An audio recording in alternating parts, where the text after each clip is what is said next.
CCTV 간추린 뉴스입니다.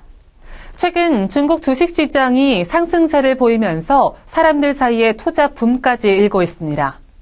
4월에 들어서면서 상하이 종합지수는 3,800선을 넘어섰고 4월 6일 오늘 상하이 A 종합지수는 1% 오른 3,803으로 거래를 시작했습니다. 중국 증권사 관계자에 따르면 지난 3월 한 달간 주식 투자자가 무려 400만 명을 넘어섰고 주식 총 거래액은 21조 위안, 우리 돈 3,681조 원을 넘어서 최고치를 기록했습니다.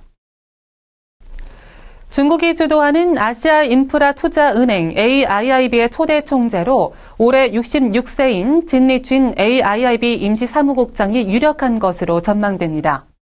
일본이 주도하는 아시아개발은행과 미국이 주도하는 세계은행에 맞서기 위해서 AIIB 총재는 자국 인물로 선임할 가능성이 높다는 것이 전문가들의 의견입니다.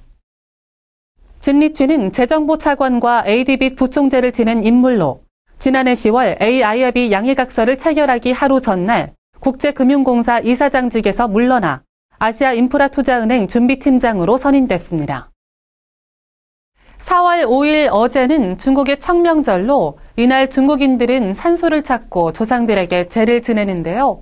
하지만 올해에는 비 때문인지 성묘한 중국인들이 많이 줄어든 것으로 나타났습니다.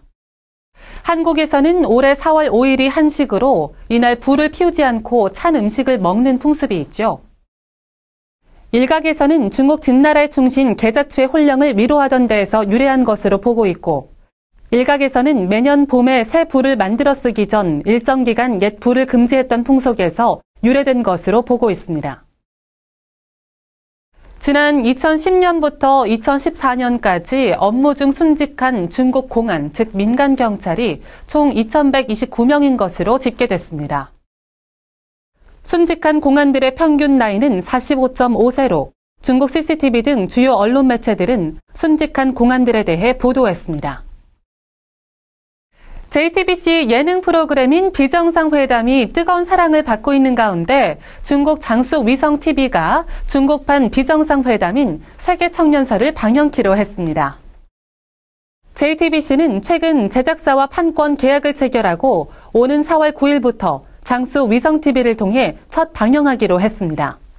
한국, 영국, 호주, 이탈리아 등 중국어가 유창한 각국 청년들이 참여하며 한국 대표로는 베이징대 경영학과를 졸업한 한동숙 씨가 출연합니다.